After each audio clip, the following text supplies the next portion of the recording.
Sudah tampil belum materinya? Sudah, Prof. Sudah, Prof. Nah.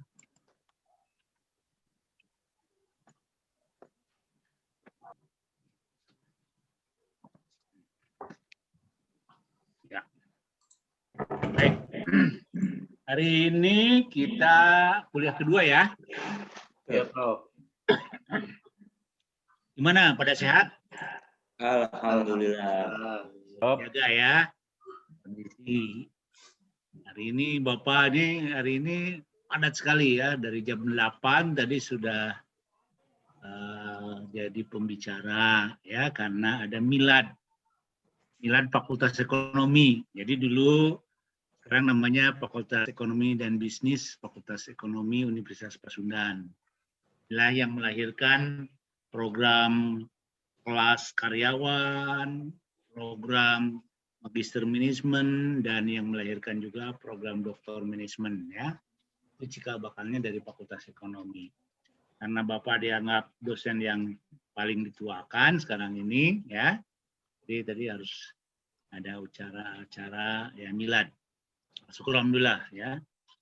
Dan informasi doktor kita bertambah sekarang. Profesor kita bertambah. Pak Horas itu sudah jadi guru besar sekarang ya. Alhamdulillah. Nah, jadi nambah. Mudah-mudahan nggak waktu lama juga ya.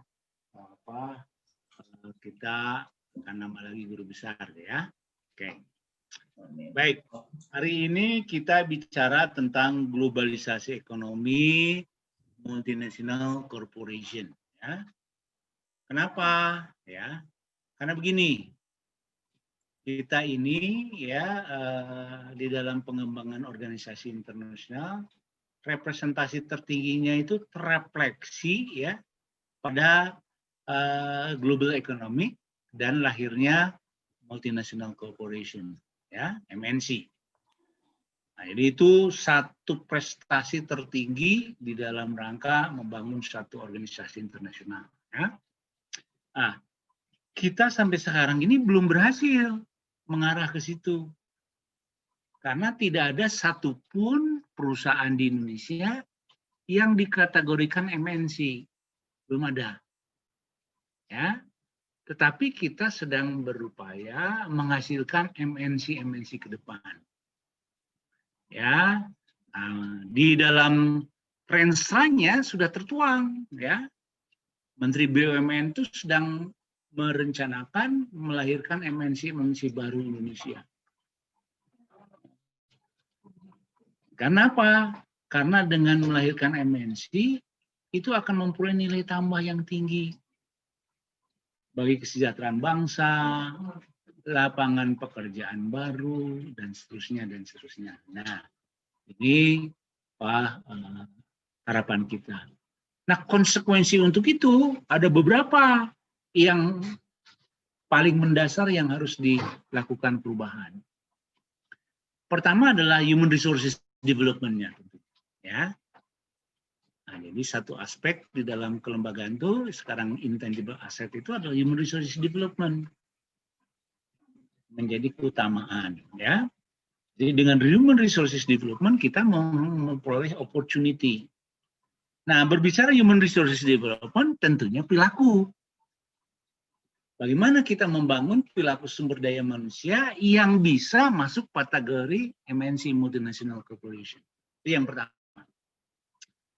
Yang kedua, yang harus kita persiapkan adalah organisasinya. Ya, nah organisasinya. Jadi green theory-nya adalah organisasi. Middle range theory-nya apa? Perilaku organisasinya. Sudah siapkah organisasi kita memiliki perilaku ya tadi multinasional tadi, multi internasional tadi. Ya, nah kita belum berupaya ya atau bukan belum berupaya, belum berhasil ya membangun tatanan ya perilaku organisasi internasional dalam tataran global. Yang kedua adalah perilaku organisasi ya perilaku sumber daya manusia yang masuk pada perilaku internasional. Nah, ini tugas kita ya. Jadi Anda S3 itu akan mengisi itu. Karena dalam konteks kekinian ya, itu akan bisa tercapai kalau Anda berada pada posisi human resources development ya, kategori aset dan human resources HDI, human development HDI ya, investment.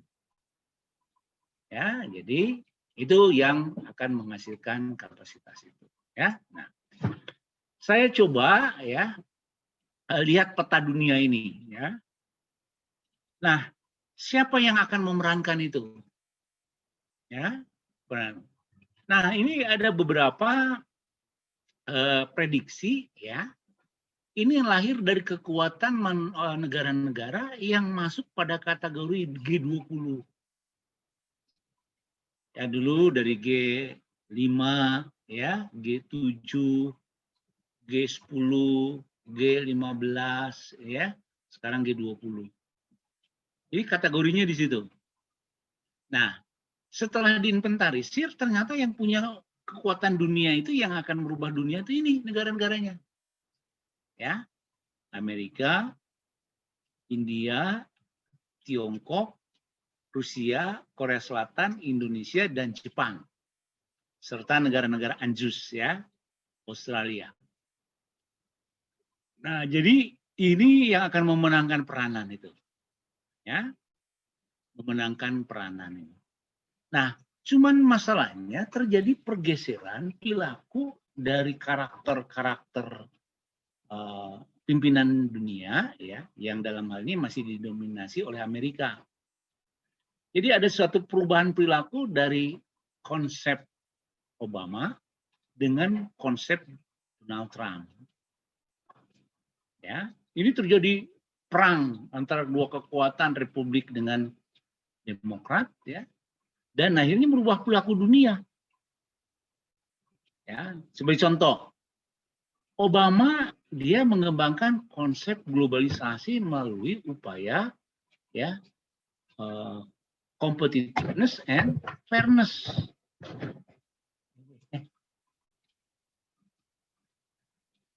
Competitiveness and fairness. Itu konsep Obama ya. Jadi ekonomi itu berubah dari konsep competitiveness ditambah oleh Obama jadi fairness. Dan dia memotori perubahan itu. Ya, melakukan satu revolusi perubahan dunia, perilaku dunia yang dimana Amerika itu berubah total zaman Obama. Jadi not for American first ya, but ya American will be contribute ya to globalization. Ya. Nah, apa konsepnya? Berubah misalkan ya. Guatemala ya. Bukan Guatemala. Ya, jadi satu konsep penjara dunia yang ada di Kuba misalnya. Dulu arogansi sekali, bayangkan saja. Amerika itu negara superpower, tapi membuat penjara dunia ada di negara Kuba, di mana Kuba itu musuh utamanya Amerika. Arogan sekali. Ya, maka dirubahlah ya penjara internasional itu menjadi sesuatu yang lebih manusiawi. Nah, tetapi ketika Donald Trump ini berkuasa, berubah lagi. Dia tidak lagi memposisikan itu. First of America. Semuanya untuk Amerika. Ya. Ingat itu, ketika WTO itu di globalisasi konsep dibuka, yaitu dengan konsep pertama menghancurkan tembok Berlin yang mengintegrasikan kekuatan timur dengan barat. Jadi tidak ada dikotomi. Tapi Trump itu berkuasa, dia membuat barrier lagi, post American protection. Apa? Membuat benteng ya yang memisahkan Amerika dengan Meksiko. Jadi terbalik. Nah, jadi pemimpin itulah yang akan memberikan perubahan terhadap perilaku. Dan terjadi ya dalam sejarah dunia 400 tahun Amerika merdeka tidak pernah searogansi ketika sekarang Trump berkuasa. Capitol House diserang, bayangkan saja. Padahal itu lambang demokrasi. Nah, jadi ini, dan ini berimbas ke dunia, yaitu terjadinya ya apa yang namanya konflik antara kekuatan ekonomi dunia, ya antara Amerika dengan Cina, ya. Nah, ini yang mengakibatkan diawali dengan krisis moneter Amerika, ya, lalu berimbas. Nah, jadi peta politik ini dunia itu akan seperti ini, ya. Nah, bagaimana Indonesia memerankan peranan dalam membangun perilaku organisasi internasional? Nah, kita lihat hasil riset yang dikembangkan oleh WTO, ya, bersama International Consulting dan dilansir oleh Wood Competitiveness. Lalu dia memprediksi bahwa nanti akan terjadi 5 kekuatan dunia di dalam konteks penguasaan ekonomi dunia. Kenapa? Karena perilaku nanti akan dibangun oleh kekuatan ekonominya. Ya, jadi barang siapa yang menguasai ekonomi dunia, dia akan memberikan kontribusi terhadap perilaku. Ya, dan itu direpresentasikan pada tahun 45. Ada yang dua versi. Yang pertama adalah tahun 30, forecasting tahun 30. Yang kedua forecasting untuk 45. Ya. Anda bisa baca itu. Nah, sekarang forecasting untuk tahun 45 lah yang saya ambil, ya. Jadi basisnya 100 tahun Indonesia merdeka. Lalu forecasting itu mengatakan nomor 1 di dunia itu nanti, ya, 3 kekuatan itu akan mengkerucut pada 3 negara, yaitu Cina, India, dan Indonesia. Itu akan mengkerucut di situ. Ya, dunia itu akan mengkerucut pada 3 kekuatan. Nah, lalu apa asumsinya? Ya, apa asumsi yang mengatakan bahwa 3 ini akan mengkerucut menjadi kekuatan dunia? Yang pertama adalah potensi pasar, ya, yang dibangun dalam fungsi permintaan. Anda masih ingat ya fungsi permintaan, supply and demand. Supply and demand itu, ya, terutama demand yang mempush permintaan pasar, yaitu jumlah penduduk. Ya, nah, jadi Cina jumlah penduduknya tertinggi, ya, India tertinggi, dan Indonesia tertinggi. Itu salah satu kriteria. Yang kedua adalah natural resources. Ya. Jadi potensi natural resources itu 3 negara itu mendukung. Terutama Indonesia. Jadi Indonesia itu dari 3 itu mempunyai tingkat daya saing mining, ya, itu mineral tertinggi di dunia. Ya. Nah, yang paling menentukan itu semua bukan itu sebetulnya, yaitu perilaku. Nah, perilaku itu untuk organisasi dan untuk pegawai ada 2 yang dibangun oleh budayanya. Satu, budaya organisasi membangun perilaku organisasi. Yang kedua, refleksi aktivitas dan kapabilitasnya. Yaitu dari perilaku organisasi akan merefleksikan perilaku produktif. Atau yang dilahirkan dibentuk dari budaya kerja. Jadi budaya organisasi melahirkan perilaku organisasi, budaya kerja akan melahirkan perilaku tenaga kerja. Nah, ini yang sering dinamakan produktivitas. Ya, sering dinamakan produktivitas.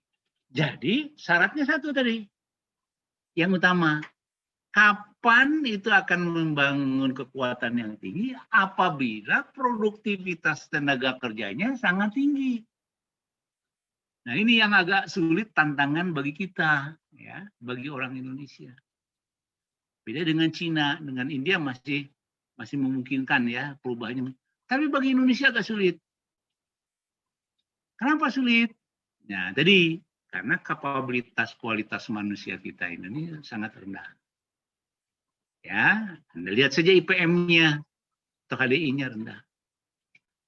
Nah, karena IPM dan HDI rendah itulah yang mengakibatkan ya kemampuan kapabilitasnya juga rendah. Ya, bisa dipahami ya. Jadi oleh karena itu ini tanggung jawab kita. Nah, bagaimana kita melihat dari konteks perilaku ini? Ya, nah, jadi saya mulai dari membangun kapasitas nasional. Ya, nah, bagaimana nationality kita bisa mendrive ya aktivitas bilateral. Ya, aktivitas bilateral. Jadi bisa nggak kita nasional itu membangun kapabilitas bilateral? Ya, nah, Indonesia dihargai, dijunjung ya oleh negara-negara partnership kita. Begitu juga kita mau berperan di lingkungan regional, ya, jadi mampu membangun regional. Ya, nah, mampu membangun multilateral, ini tetapi ya karena di dalam ekonomi ada dua konsep yang mendrive perilaku itu, yaitu adalah ekspor dan impor kalau berkaitan pasar. Nah, sebaliknya di internasional juga akan mendrive kepada ini, sehingga ini nanti ya akan berputar pada porosnya ya.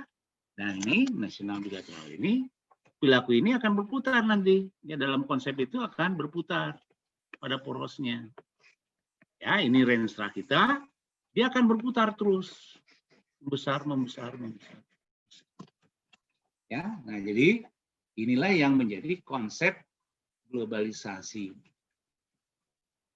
Jadi upaya yang kita lakukan ini harus memberikan optimalisasi ya terhadap continuous improvement dari permasalahan ini. Oke, ya. Nah, jadi kita bersyukur ya karena ukurannya LPE. Kalau ukuran sederhana LPE ya. Jadi ukuran makronya LPE, laju pertumbuhan ekonomi. Walaupun dalam konsep perilaku sekarang tidak hanya LPE ya. Ada konsep yang baru itu ada dua ya. Jadi bicara globalisasi itu ya. Globalisasi ya, konsep ekonominya LPE ya plus koefisien Gini ya, Gini ya, pemerataan hasil pembangunan. Nah, jadi itu yang merepresentasikan mampukah kita memberikan peranan dalam perilaku organisasi maupun perilaku dimensosisnya ya. Oke. Nah, jadi ini harus diyakini oleh kita. Tapi bukan berarti nanti ini meninabobokan kita. Justru ini harus menjadi motivasi.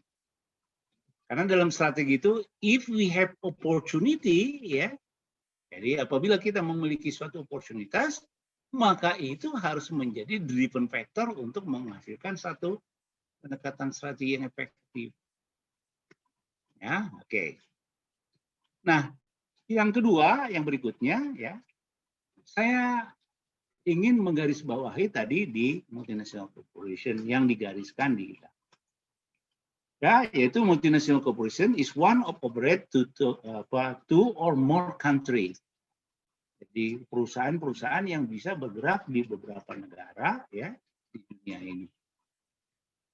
Ya. Jadi ini juga mampu juga mengembangkan aktivitasnya ke beberapa negara baru. Ya. Jadi ada perluasan pasar. Nah, dan ini menyangkut tataran dunia. Ya.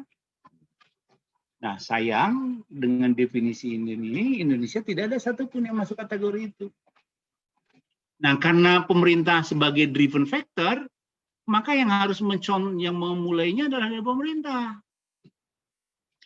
Dan kita punya pemerintah, itu apa potensi ekonominya, yaitu BUMN. Nah, jadi mulai sekarang ya, BUMN harus mulai bergerak ya untuk bisa menginisiasi lahirlah MNC baru Indonesia. Ya, yang akan memberikan opportunity terhadap pembangunan ke depan. Apa yang menjadi harapan-harapan kita ya di dalam membangun satu multinasional tadi? Ya, terus sebelum situ ini konsep BUMN ya, itu ada 3 sektor utama yang menjadi prioritas.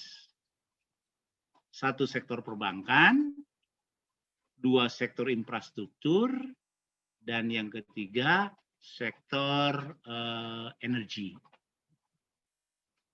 Ya, 3 sektor itu.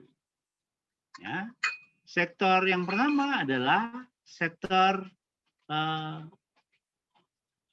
external finance ya, perbankan.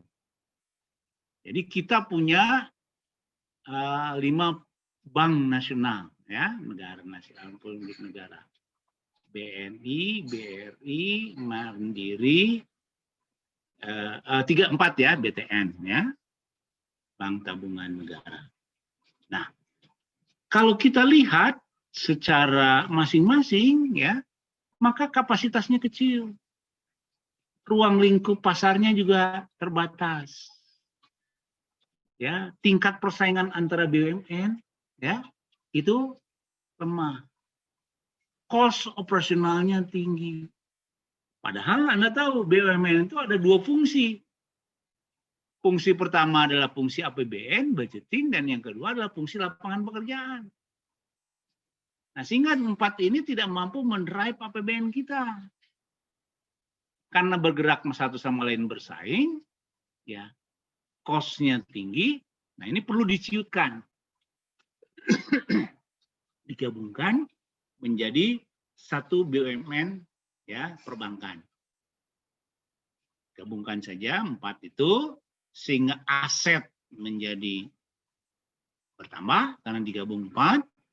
Kemudian yang kedua ya, pasar akan mempunyai peluang untuk lebih menjangkau jangkauan yang lebih luas ya. Kemudian tadi ya, penguasaan teknologi dan informasi akan lebih mudah ya, sehingga cost operasionalnya lebih kecil. Yang kedua adalah di sektor infrastruktur.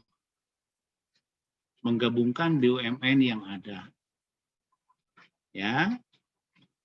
Tadi Utama Karya, Nidya Karya, PP, Kumala Karya, ya. Bayangkan saya sama, semuanya bergerak di infrastruktur. Kenapa harus banyak? Satu sama lain bersaing. Costly, ya, sehingga tidak bisa expand keluar. Di dalam saja rebutan, apalagi ekspansi keluar.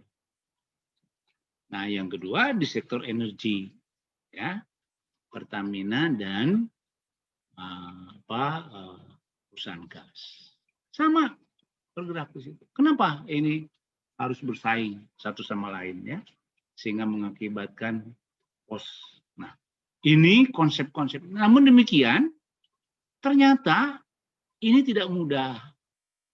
Karena tadi ada satu konstruksi perubahan yang paling sulit dipahami, dilaksanakan. Kalau menggabungkan organisasi ini sih mudah, tapi membangun perilaku organisasinya yang paling sulit. Ya. Nah, ini kita punya kasus misalkan ya, dulu kasus mergernya antara Sony Corporation dengan MGM. Itu paling sulit. Modal gampang, teknologi gampang. Tapi untuk mengintegrasikan perilaku organisasi itu memakan waktu yang. Kenapa? Karena menyangkut tadi budaya organisasi yang berbeda. Ya, nah jadi itu. Tapi saya yakin lambat laun ini harus dilakukan. Ya, jadi kita begitu juga di perusahaan-perusahaan swasta. Ya, kita banyak sekarang ya satu sama lain gontok-gontokan. Apalagi dalam ya pasar yang sempit, terlalu pasar yang sempit. Ya. Akibatnya cost yang tinggi. Ya. Nah, jadi oleh karena itu ini menjadi disinilah ya kita mencari pasar baru. Ya, kita sangat bergantung pada pasar yang ada dan celakanya pasar menjadi price taker. Ya, pasar menjadi price taker. Ya, bukan produsen. Ya, mending kalau produsen dengan pasar membangun harga ya. Ini enggak. Karena pasar kita terbatas, apapun yang menjadikan harga itu pasar yang menentukan. Bargaining position kita rendah, maka nilai ekonomis kita rendah. Yang kedua, mencari ya supply dari raw materials. Ya. Kita bergantung terus ya, contoh minyak ya itu bergantung terus ke Timur Tengah, padahal ada sumber-sumber minyak lain ya, yang memiliki ya kapasitas yang tinggi, harga yang murah ya. Nah ini ya yang celakanya kemarin minyak kita ya, raw material kita justru ditentukan oleh Singapura. Ya. Akhirnya kita supaya dia bisa masuk akses Singapura, kita bisa punya perusahaan ya, anak perusahaan Pertamina, Petral, dan bukan menguntungkan negara, merugikan negara. Padahal kita banyak ya, sahabat-sahabat kita, misalkan Iran, harga murah, Nigeria ya, harga murah. Tapi tadi ya kita bergantung, ini political economic yang merugikan kita. Yang kedua adalah, yang berikutnya adalah kita bagaimana mendapatkan ya satu teknologi. Ya, ini sering kita ya perusahaan kita tidak bersaing, tidak mampu bersaing, tidak mampu menghasilkan produktivitas yang tinggi atau perilaku yang produktif karena tadi ya teknologi kita ini ketergantungan pada beberapa negara penghasil teknologi. Dan celakanya mereka memboikot kepada penguasaan teknologi untuk dijual ke Indonesia. Ya ini contoh sama lagi ya, kasus Singapura. Kita punya minyak, kita punya crude oil, ketika kita menghasilkan minyak tanah pada saat itu, tapi refinery kita tidak ada. Karena teknologi refinery tidak dijual ke Indonesia. Ya, akhirnya apa? Bahan bakunya dari Indonesia kirim ke Singapura, dari Singapura diproduksi balik lagi ke Indonesia. Ya. Ini yang menjadi persoalan. Nah, jadi itu ya kita mencari ya teknologi ya. To gain product efficiency ya, bagaimana kita menghindari ya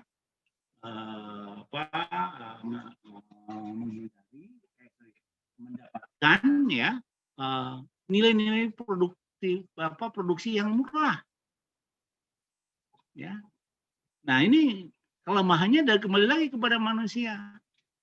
Jadi kapasitas produktivitas tenaga kerja kita yang rendah ya. Nah ini nyangkut perilaku lagi, kembali lagi nyangkut perilaku ya. Kemudian juga kita ya melihat ya gain product efficiency. Kemudian kita juga ingin menghasilkan ya atau menghindari hambatan-hambatan ya, hambatan politik, regulasi, obstacle ya. Nah, di kita termasuk negara yang perilaku kontraproduktif itu karena tadi terlalu banyak regulasi ya. Mulai dari regulasi pusat, regulasi provinsi, regulasi kota, kabupaten, ya, regulasi masing-masing kementerian, terlalu banyak regulasi. Nah, jadi kita coba, ya, bagaimana menghindari hambatan regulasi ini. Termasuk juga peranan pemerintah, peranan dunia politik. Ya. Jadi Anda lihat saja, ya, bagaimana kekuatan politik kita tidak memberikan kontribusi yang signifikan terhadap ya produktivitas regulasi kita. Terlalu banyak. Ya. Nah, ini yang harus kita hindari. Kemudian reduce risk by diversity. Ya. Jadi kita mengurangi risiko-risiko. Ya. Nah, ini harus mulai ya. Bagaimana hambatan misalkan risiko yang diakibatkan LSM yang sekarang terasa ya. Di banyak investor ke kita itu bukan tidak memberikan nilai ekonomis, tapi salah satu adalah hambatan-hambatan ya, risiko-risiko yang diakibatkan tadi ya. Ketidakseragaman regulasi ya, perbedaan pandangan sikap dari masing-masing daerah, kekuatan LSM ya, termasuk juga serikat pekerja ya. Nah, ini harus mulai kita hindari ya, kita lakukan ya. Kemudian apa yang perlu menjadi perhatian kita ya, apa di dalam konteks membangun harapan kita kepada tadi ya organisasi atau perilaku ya pada era MNC, pada kondisi MNC ini ya. Current difference ya, kita mulai economic legal difference ya, language difference ya, cultural difference, government rule ya, ini kemudian political risk. Nah, jadi dalam kita membangun konteks ini secara komprehensif kita memahami ini ya, harus memahami. Nah, kita agak sulit ya, agak sulit sekali ya.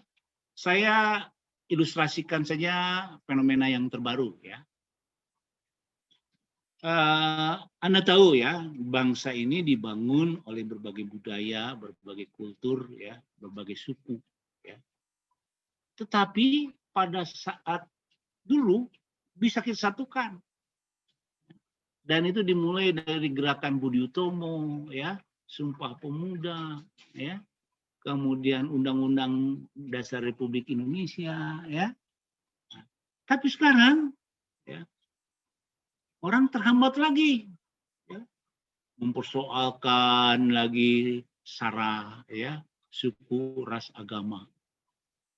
Dan ini militan ya, gerakan-gerakan ini. Ya. Militan sekali gerakan-gerakan ini. Dan ini menjadi satu faktor penghambat. Padahal dalam globalisasi itu terjadi multilateralisasi ya, dari berbagai suku, budaya, agama ya, itu harus terjadi multilateralisasi. Nah, jadi kenapa kita masuk pada ini, kontrak ini? Karena tadi muncullah gerakan-gerakan yang mengakibatkan perilaku dalam organisasi internasional maupun perilaku produktivitas tenaga kerja kita ini tidak berjalan secara. Nah, syukur alhamdulillah ya, saya appreciate ya pada negara ya sekarang ya berani mengembalikan lagi upaya-upaya untuk meminimalisir hambatan-hambatan yang tadi menjadi kontraproduktif. Apa hubungannya gerakan-gerakan misalkan ya radikalisme, gerakan-gerakan tadi ya ormas ya seperti itu. Nah, kita harus mulai ya. Mari kita padukan lagi ya. Jangan lagi memunculkan kembali ya gerakan-gerakan yang menghambat. Kita harus bisa kerjasama dengan seluruh suku bangsa, ya, supaya tadi ya ini menjadi potensi yang kuat untuk menuju apa yang diprediksi tahun 45 itu pada Indonesia keemasan. Ya, jadi ada dua menurut saya ya, perilaku organisasinya harus berubah, mendrive kepada percepatan itu, begitu juga perilaku manusianya ya, mendrive kepada arah itu. Oke. Nah, saya coba ya, apa yang perlu kita pahamin terhadap elemen organisasi internasional. Ya, masa kita kalah dengan Singapura? Singapura sudah punya Temasek. Masa kalah kita dengan Malaysia? Malaysia sudah punya 2, yaitu Petronas dan Guthrie Group. Ya, sudah menguasai itu. Nah, saatnya ya, kita mudah-mudahan pasca pandemi apa yang tadi dicanangkan itu bisa direalisasikan. Ya. Jadi kalau kita lihat dari elemen organisasi internasional, ada aspek makro, ada aspek mikro. Ada hardware, ada software. Nah, jadi saya ingin ya kita buat mapping. Bagaimana kita mengembangkan hardware ya dalam kondisi makro. Ya. Kemudian aset mikro ya, bagaimana struktur mikro, kemudian softwarenya, dimensi sosial informal, struktur mikro, struktur organisasi, dan jaringan informal. Nah, nanti ini ada penguatan-penguatan ya. Nah, seperti dimensi struktur formal. Ya. Itu hardware struktur formal. Apa yang harus kita lakukan di dalam organisasi? Misalkan prinsip structure follow the strategy. Jadi struktur yang ada itu harus sejalan dengan strategi yang dikembangkan. Ya. Nah, nanti representasinya bisa divisional, ya. Nah, bentuknya divisional, misalkan, ya. Atau ada struktur yang mengarah kepada apa yang dinamakan, ya, struktur organik. Struktur organik. Ya, nah jadi ini nanti kita kembangkan lebih jauh ya. Nah jadi saya melihat ini timpang dunia ini. Ya. Jadi apa seluruhnya ya hampir dikuasai oleh Amerika. 35% ya dari 50.000 multinational organization itu ya 20% ada di Eropa ya di Jepang ya dan Eropa, selebihnya ada 20. Nah, ini sekarang mulai bergeser, ya. Kenapa? Karena ada kebijakan, ya, di dalam strategi perusahaan, ya, yaitu ada kebijakan-kebijakan yang mengakibatkan terjadi, ya, satu perubahan-perubahan. Misalkan apa? Ya, merger, ya. Jadi kekuatan ini merger, ya. Nah, jadi petanya akan berubah. Sehingga nanti MNC itu bisa dalam konteks ya gabungan-gabungan antara potensi-potensi negara. Ya. Nah, itu akan bergabung nanti dalam suatu kekuatan biasanya kartel. Ya, jadi kartel itulah jadi kekuatan-kekuatan dunia. Ya, jadi kartel-kartel antara MNC itu bergabung dalam satu kartel. Ya, tapi bukan kartel yang tidak ini dalam ekonomi. Ya, misalkan kartel yang terbesar di dunia itu yang menentukan perilaku dunia di dalam produk tertentu. Misalnya yang paling besar apa kira-kira? OPEC misalkan. Ya, itu menentukan struktur pasar, ya, kapasitas produksi dan sebagainya dan sebagainya. Ya. Nah, jadi ini representasinya perusahaan-perusahaan yang selama ini mendominasi dunia. Nah, suatu saat ya muncullah Indonesia di sini. Ya, misalnya yang tadi itu muncul Indonesia atau lebih dari itu, ya. Karena swasta juga ingin dikembangkan, misalkan Astra, ya. Nah, kemudian juga perusahaan-perusahaan lain, ya.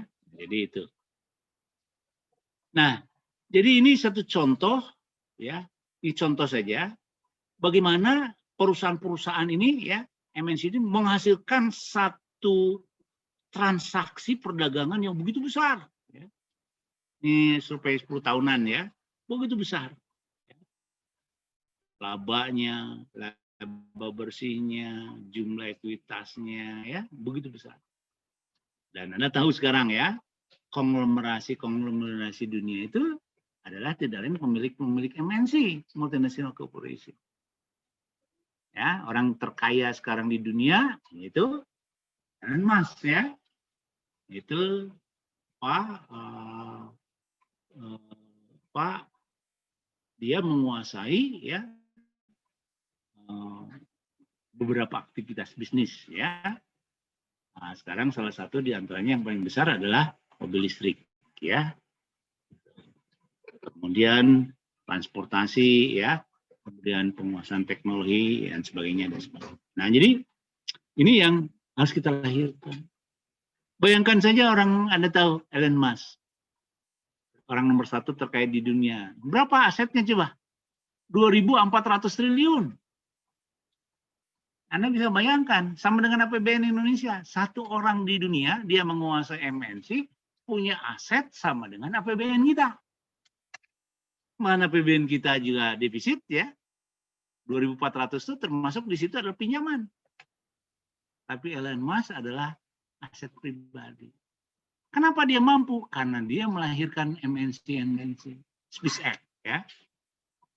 Nah, jadi dan perusahaan-perusahaan lain. Nah, oleh karena itu saya mengajak Anda sudah berani. Kalaupun Anda tidak jadi pemilik atau tidak perusahaan itu, Anda bekerja di perusahaan ini. Ya, yang sudah go internasional. Ya. Nah, jadi ini contoh-contoh aja ya. Nah, sekarang intinya apa? Ya, intinya dalam kita mempersiapkan diri pada satu konteks multinasional tadi. Ya. Yang pertama, yaitu membangun perilaku yang mengorientasikan pada biaya, harga. Ya. Nah, jadi Anda tahu di ekonomi ya, prinsip yang harus dicapai ya dengan langkah efisiensi akan menghasilkan low cost economics. Gitu. Jadi perilakunya yang dibangun adalah drivennya efisiensi. Tapi efisiensi itu apa hasilnya? Low cost economics. Ya, biaya yang murah. Nah, selama ini kaitan perilaku, kita ingin memperbaiki perilaku, tapi tidak pernah berimplikasi pada low cost ekonomi. Ya, ini yang kesalahan besar kita. Ya. Nah, jadi oleh karena itu di dalam konteks membangun perilaku efisiensi yang terrefleksi pada efisiensi biaya, jadi ya low cost ekonomi, yang harus kita kembangkan apa? Cirinya selalu melakukan riset-riset. Ya. Nah, misalkan di produksi, ya, kemudian di human resources, di marketing, ya, riset terus. Ya, mencari satu metode, mencari satu formulasi dan sebagainya yang akhirnya menghasilkan sesuatu biaya. Ya, inisiasi, ya. Ini kadang-kadang kita sulit ya melakukan satu inisiasi. Ya, mulailah ya. Kemudian membuka diri terhadap informasi. Ya, apalagi kita orang Islam ya. Belajarlah ilmu ke negeri Cina. Itu sudah ada dalam hadis, Quran dan hadis ya. Tunjuk itu. Attribution ya, atribut. Ya. Negotiation. Nah, kemampuan negosiasi ini ya. Jadi saya minta S3, nah ini ya. Saya dapat kritikan, orang S3 itu melahirkan orang-orang pintar. Tetapi bisu katanya. Ya. Terutama bisunya dalam membangun kemampuan negosiasi. Kita ini lemah sekali dalam bernegosiasi ya. Fakta terjadilah ya. Kenapa kita sebagai penghasil, misalkan contoh aja lah ya, penghasil kelapa sawit, contoh, ya terbesar di dunia. Tapi transaksinya ada di Singapura dan di Malaysia. Ya, dan MNC-nya ada, buka cabangnya di mereka. Ya. buka cabangnya di mereka. Karena lemahnya negosiasi. Nah, ini contoh ya, bagaimana kepeloporan Lee Kuan Yew ya, menghasilkan Singapura menjadi negara services. Ya. Karena tadi kemampuan negosiasi Lee Kuan Yew ya begitu kuat di dalam menguasai ya perhatian dari MNC dunia. Ya. Anda lihat di Singapura tuh ada 77 MNC branch-nya di Singapura. Pertanyaannya sekarang di Indonesia ada ya branch MNC di Indonesia? Nggak buka. Ada juga MNC TV kita. Nah, jadi karena kemampuan negosiasi, akhirnya apa yang terjadi? Ya, potensinya di kita, ya, karena services ke dalam negosiasinya di Singapura, matanya produsen, ya, kemudian marketnya ada di sini. Ya. Dan karena market yang menguasai, maka values kita yang kecil. Yang berikutnya adalah kemampuan decision. Ya. Jadi bagaimana ketepatan keputusan, bagaimana meminimais risiko dari keputusan itu sendiri. Ini decision making. Nah, ciri orang manajemen itu harus melekat di dalam potensi kemampuan decision. Ya, karena ada manajemen itu 4. How to know, how understanding, and how to apply. Yang pertama, yang kedua adalah managerial managerial wisdom. Ya, yang ketiga adalah specialization. Ya, yang keempatnya adalah decision making. Ya, nah, jadi decision making. Jadi kemampuan mengambil keputusan nih. Ini saya berharap ya, Anda bagian daripada problem solver.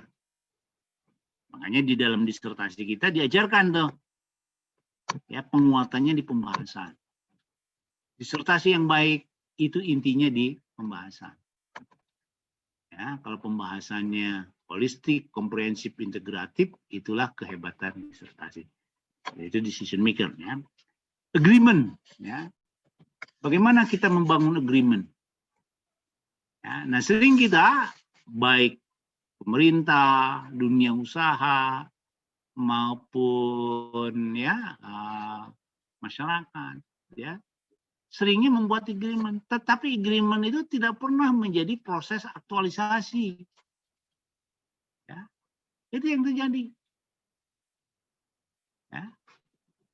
Ini menjadi persoalan dasar. Coba aja, ini saya di perguruan tinggi. Hampir perguruan tinggi membuat MOU dengan perguruan tinggi luar. Dan ini udah pasang, ya, wah MOU. Tetapi yang terjadi, ya, MOU, tapi tidak pernah terrefleksi dalam proses aktualisasi diri. Ya, nah ini menjadi persoalan dasar, ya. Jadi oleh karena itu, ya. Agreement ini bukan hanya agreement, tetapi agreement itu akan menghasilkan suatu aksi nyata. Ya. Kemauan processing, ya. Nah, jadi harus ya lahirlah new process. Dari waktu ke waktu harus memastikan new process. Ya. Jadi new process itu kalau kita kenal dalam konteks perilaku, mulai dari sikap perubahan dari statis ke dinamis, dinamis menjadi kreatif, kreatif menjadi inovatif. Nah itu ya, safeguarding ya, enforcement ya, control, adaptation, and completion ya. Nah ini harus mulai diperhatikan ya dalam rangka kita memperoleh keunggulan cost tadi. Ya, sehingga saya berharap fungsi ke depan semuanya ya itu pada pendekatan cost yang dia lebih menekankan pada variable cost saja, semua jadi variabel. Contoh ya, kalau kita berinvestasi, sedang udah mulai, kenapa asing tidak mau berinvestasi di Indonesia? Karena cost yang paling tinggi adalah di tanah misalkan. Kenapa? Karena kita harus menyediakan tanah dengan harga yang mahal. Ya, dengan jangka kontrak yang sempit 30 tahun. Ya. Nah, kenapa orang datang ke Cina? Karena Cina memberikan ya otoritas tanah 70 tahun. Tapi biaya cukup dengan sewa, tidak usah beli. Gitu. Di kita terbalik. Beli, ya, dan masa penguasaan. Nah, ini yang dirubah oleh kebijakan pemerintah sekarang. Kebijakan pemerintah sekarang menyediakan investor tidak perlu lagi susah-susah. Ya. Maka diberikan kawasan investasi. Ya, kemarin contoh yang berhasil ya, yang pertama yang mulai satu prestasi. Apa tuh? Yaitu investasi terbesar nanti di Indonesia ya. Hampir 160 triliun ya di Batang. Ya, Batang ya. Itu karena tadi ya, pabrik baterai, mereka datang, tanahnya disediakan oleh BUMN. Nah, ini ada artinya apa? Ya, kita sudah bisa melakukan satu terobosan-terobosan ya dalam konteks ini. Ya. Nah, ini menjadi perilaku bagi ya. Nah, saya langsung saja ya, apa yang harus menjadi satu perhatian utama ya dalam konteks ini? Ya, ini ada beberapa model ya. Bagaimana mulai dari environment, subsistem ya, kemudian sampai kepada produk dan services itu ya. Nah, kemudian nanti level mana ya yang memberikan satu kontribusi perubahan itu ya, terintegrasinya ini. Ini satu circle yang tadi ya tidak terpisah. Di kita kadang-kadang terpisah-pisah ya. Nah, jadi hambatan-hambatannya cukup besar dalam konteks ini kita enggak ya. Nah, saya coba. Nah, jadi karena ini ya. Jadi kalau kita berbicara konteks organisasi multinasional ya, MNC tadi ya, saya mulai yang pertama yang harus kita perhatikan ya supaya mendorong kepada arah ya perilaku produktif itu perbaiki struktur. Ya.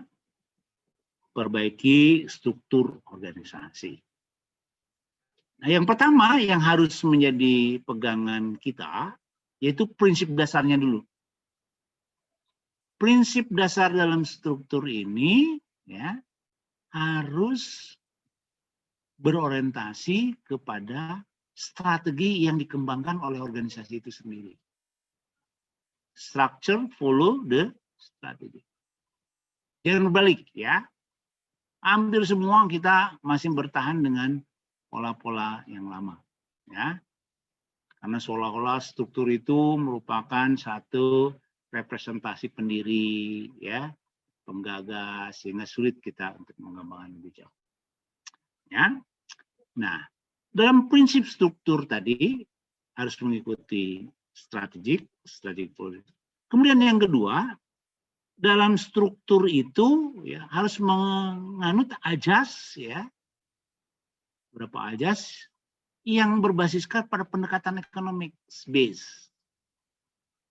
Ya, nah jadi tidak lagi kita menekankan pada orientasi politicals ya, kemudian apa nilai-nilai di luar itu ya, tapi harus berdasarkan pendekatan bisnis semata ya. Apa yang saya maksud dengan semata itu? Dan dalam pendekatan bisnis itu tadi ya, bahwa struktur itu harus mendorong low cost ekonomi. Jangan coba-coba kita mengembangkan struktur justru berbalik dengan low cost ekonomi, high cost ekonomi. Dan ini fakta ya di Indonesia terjadi dan itu ada di lembaga pemerintah. Padahal lembaga pemerintah itu harus menjadi agen pembangunan, agen perubahan. Justru di kita terbalik. Ya. Pemerintah itu memberikan contoh struktur yang tidak low cost ekonomi. Contoh, ya saya contohkan. Misalkan dalam leveling ya, di fungsional saja ya, leveling fungsional. Ada dinas, ada balai, ada pusat, ya, ada apa, Pokja, ya. Padahal itu saja semuanya. Ya. Nah, jadi jangan terjadi perangkapan fungsi. Ya. Nah, terlebih-lebih di kita ya koordinasi lemah. Ya. Nah, jadi itu. Yang kedua, konteks speed, kecepatan struktur itu memberikan pelayanan. Ya. Karena tadi terlalu banyak bagian-bagian yang dibangun, menjadi satu yang hambatan. Ya. Dan yang ketiga yang harus diperhatikan ya, yaitu aspek flexibility. Kenapa fleksibilitas itu? Karena kita tahu bersama di era sekarang itu kurvanya turbulence. Ya, kurvanya turbulence.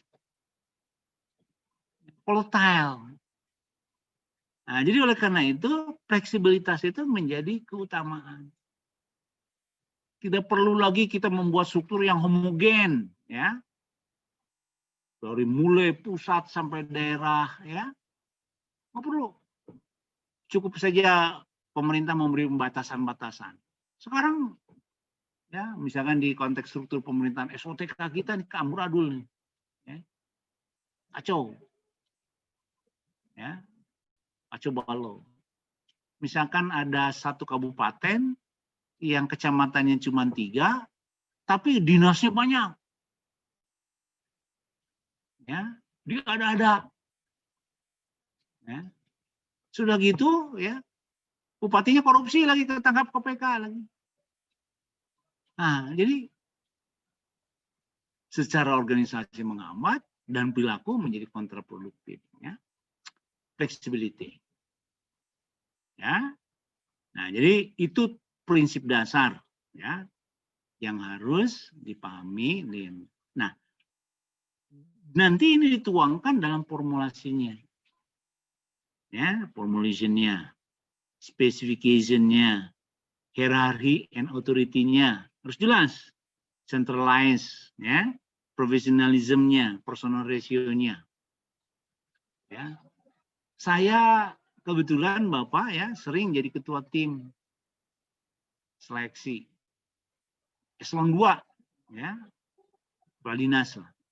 Selalu kalau dia memunculkan itu dia mengeluhkan dengan kelemahan ya terbatasnya aparatur. Jadi solusinya hanya menuntut tambah aparatur. Padahal Bapak di beberapa tulisan ya tahun 2000 itu sudah menginstruksikan, sudah mengusulkan agar aparatur pemerintah itu dikurangi. Yang terlalu banyak, waktu itu mengurangi minta 40% ya, dipotong saja. Nah, kecuali nanti bidang-bidang yang betul-betul diperlukan, misalkan nurse ya, guru ya. Untuk bidang-bidang yang lain udah buang aja. Kenapa? Karena organisasi sekarang menjadi paperless. Organisasi sekarang menjadi e-government, tidak lagi birokrasi.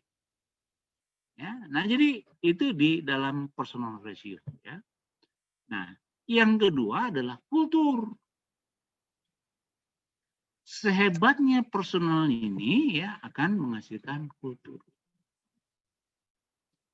Ya, nah kultur. Ya, kultur itu hanya 2 syaratnya tadi. Kultur budaya organisasinya yang akan melahirkan budaya kerjanya.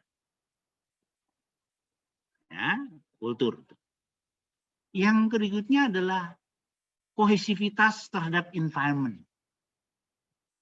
Nah, ini kita ini jauh dari pemahaman ini. Kohesivitas itu rendah, makin rendah. Ya. Jadi kearifan lokal, harus menjadi driven factors, ya. Kemudian perusahaan memandang environment itu terrefleksi pada CSR-nya, corporate social responsibility-nya, ya. Nah, goal and strategic-nya, ya.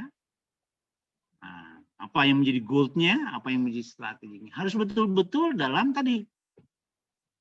konsep yang membangun keunggulan daya saing, ya, yang berkelanjutan, competitive advantage and sustainable development. Gold ke arah situ.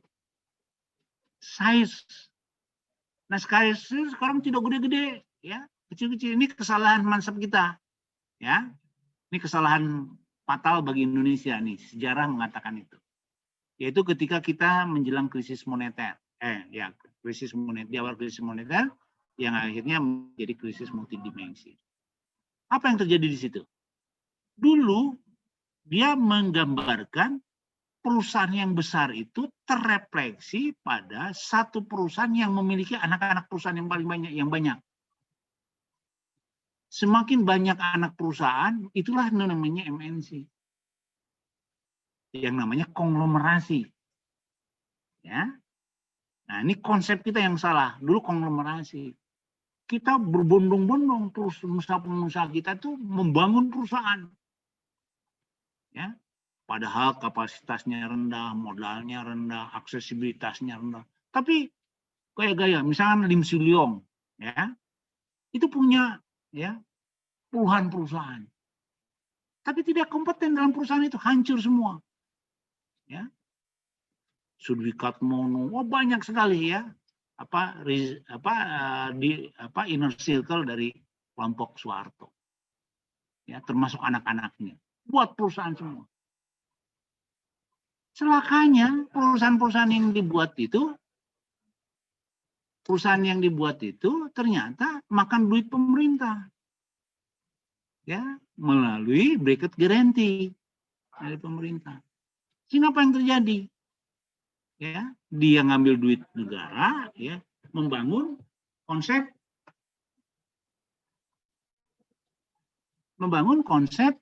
ya, yang sering dikatakan tadi, ya, apa yang namanya corporate banking.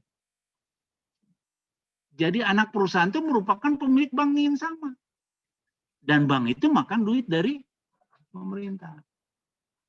Nah, ini yang menjadi masalah.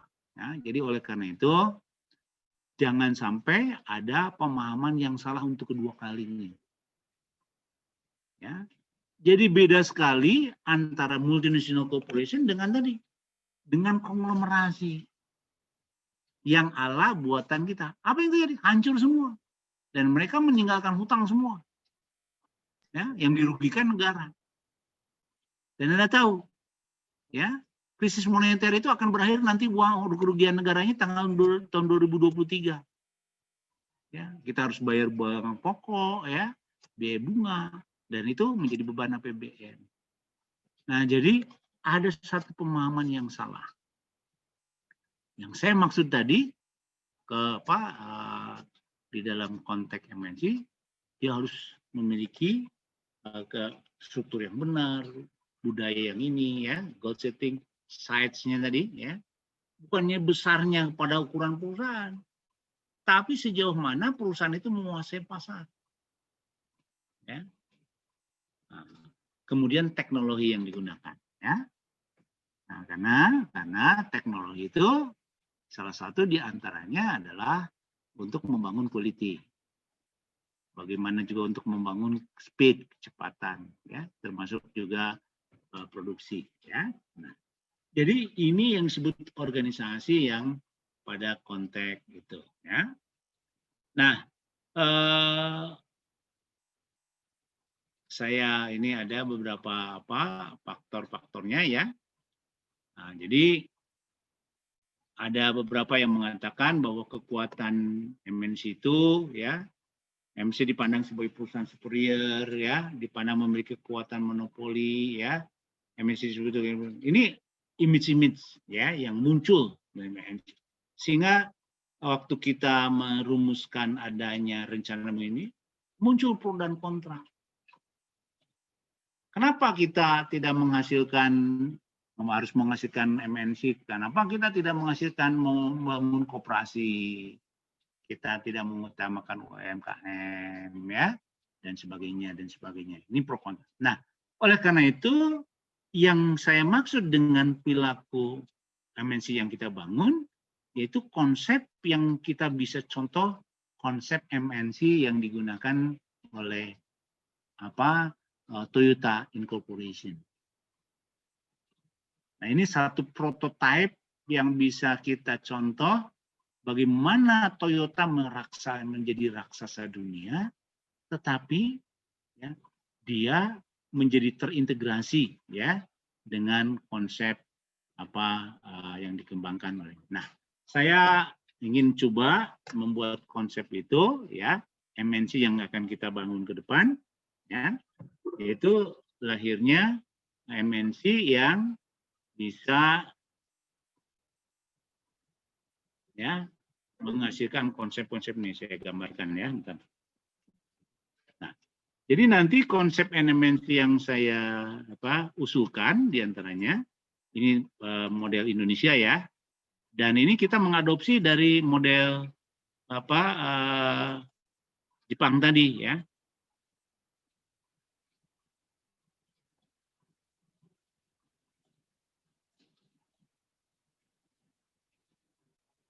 Ini slide-nya kelihatan nggak? Halo? Kelihatan, Prof. Kelihatan ya? Terlihat, Prof. Kecil. Nah, saya ingin membuat contohnya MNC Indonesia ya. MNC Indonesia.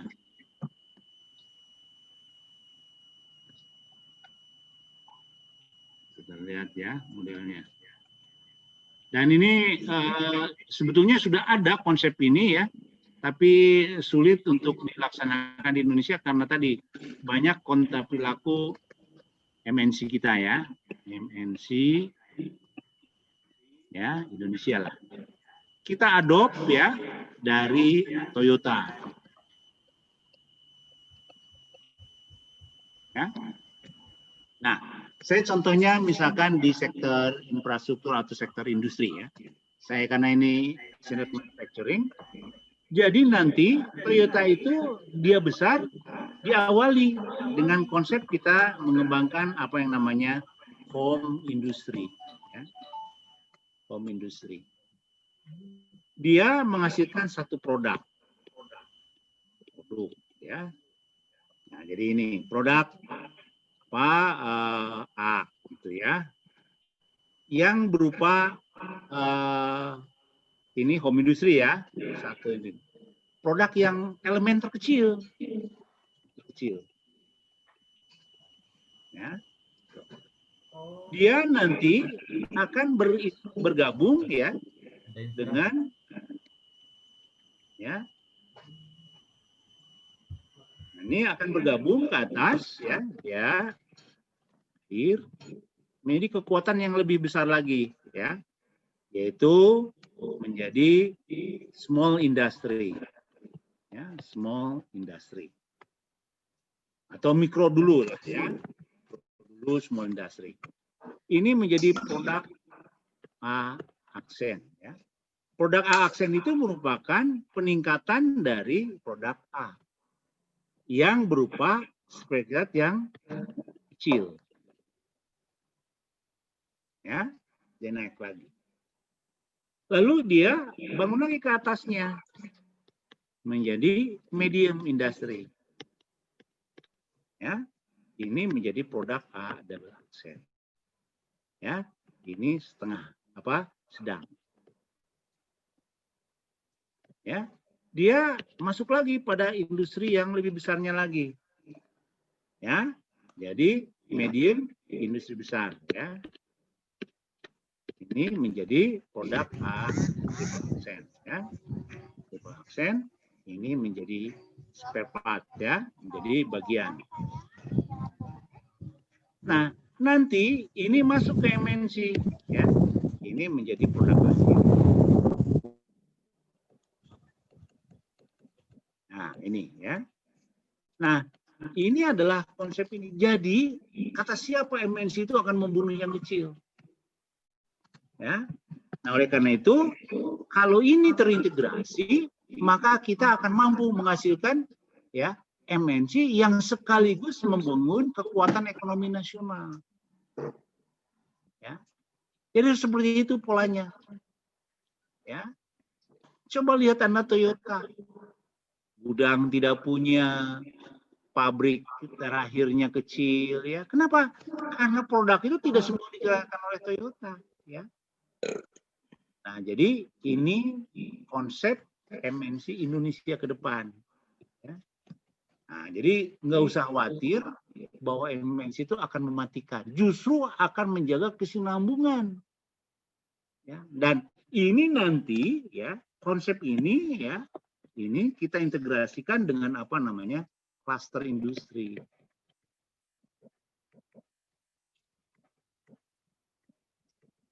Nah, jadi dengan demikian ya akan terjadi satu strategi klaster ya yang akan menghasilkan champion-champion baru ke depan dengan terintegrasinya ini. Nah, jadi saya berharap pada kita semua ya memahami ini. Ya. Jangan kita akhirnya apa kita tuh gontok-gontokan, jangan MNC, ini konglomerasi, ini kapitalisme, liberalisme. Bangunlah koperasi, bangunlah UMKM. Nggak akan maju kalau konsep globalisasi ke depan seperti itu. Yang akan maju itu adalah keintegrasian. Satu industri yang terintegrated, ada keselarasan, ada keharmonian, ada koordinasi, ada sinkronisasi antara home industry, small industry, medium industry, industri besar dengan tadi industri. Ya. Nah, tetapi tadi ya, yang atas dia akan memberikan konteks perilaku. Bagaimana cara membangun perilakunya? Yang atas ke bawah adalah memberikan inspirasi. Ya. Jadi misalkan tadi ya MNC yang kita bentuk itu memberikan inspirasi pada kita semua. Ya. Sulit yang kecil membangun inspirasi sendiri, yang besar memberikan inspirasi ke bawah. Ya.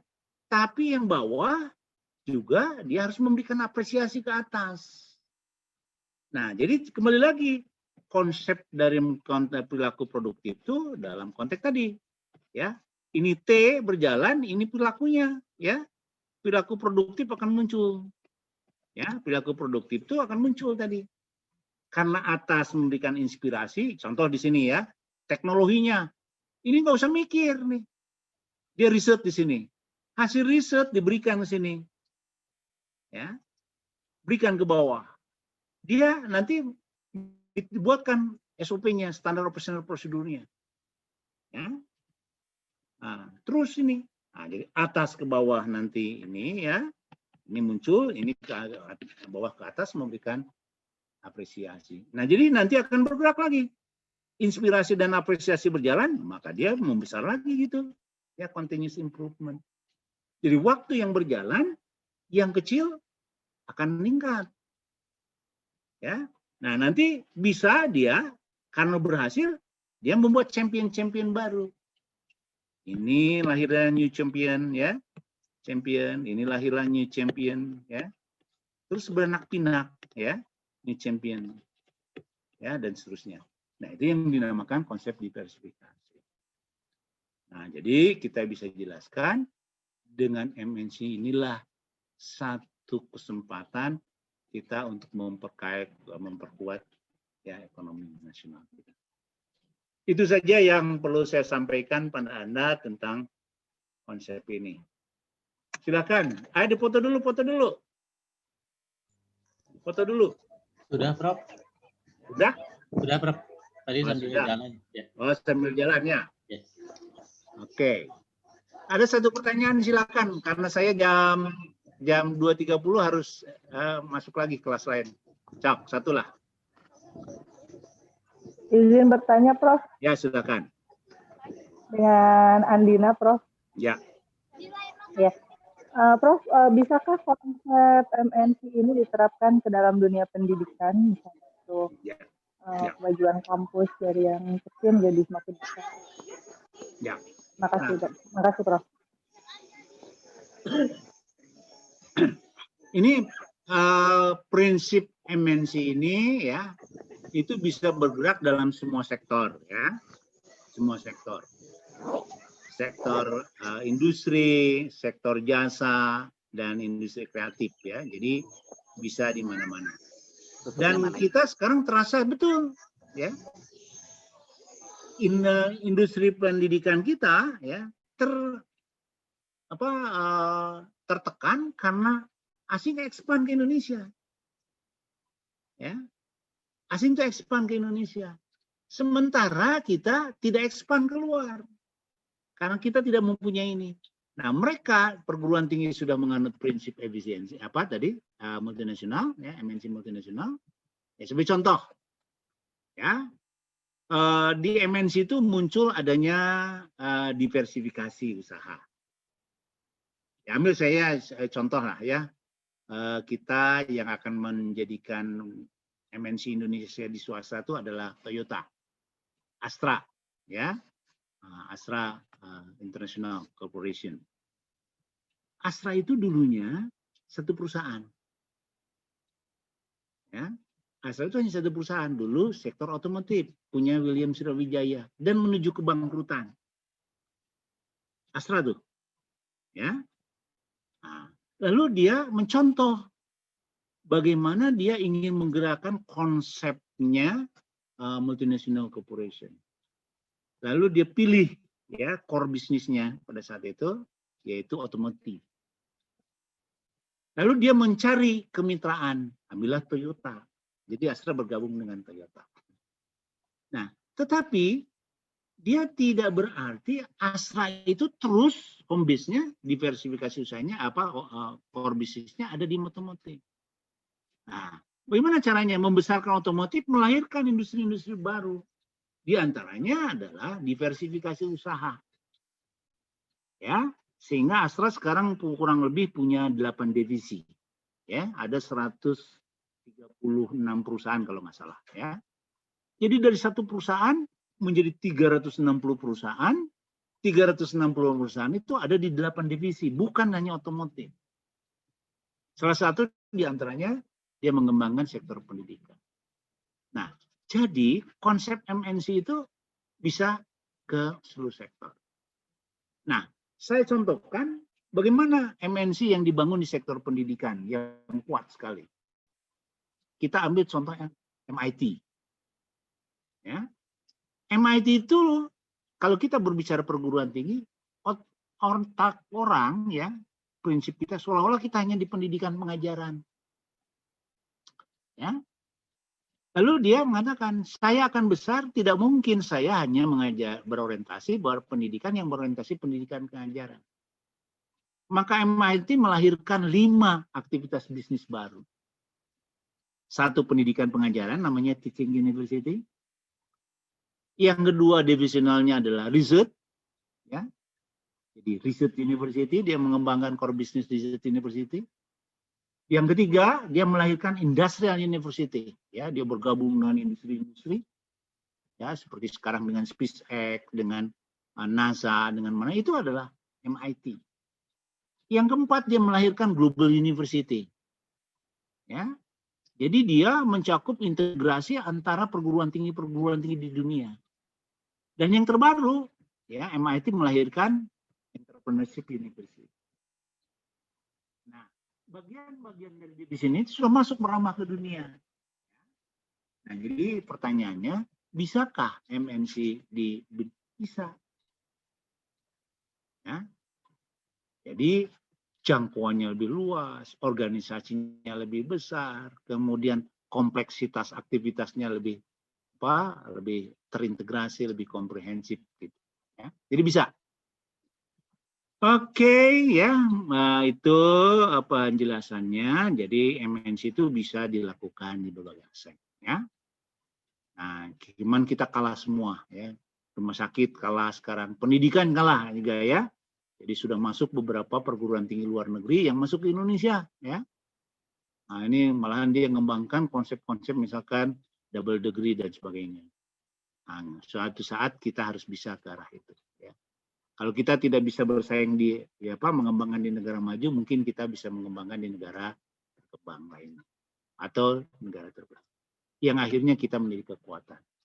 Itu saja yang perlu saya sampaikan karena saya harus masuk kelas berikutnya ya. Terima kasih ya. Terima kasih, Prof. Terima kasih. Terima kasih, Prof. Terima kasih, Prof. Terima kasih, Prof. Oke, Bapak Lab ya. Iya, Iya, Prof. Prof. Terima kasih. Terima kasih, Prof. Makasih, Prof.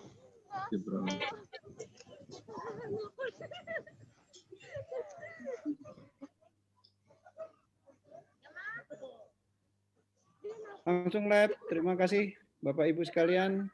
Ayo, mangga Bapak Ibu. Weekend. Pak Hilman nggak diskusi dulu. Bapak dan Ibu izin lab duluan ya. Izin lab, Sampai Bapak ketemu, Ibu. Bapak dan Ibu. Sampai ketemu Terima besok. kasih juga ya. Assalamualaikum.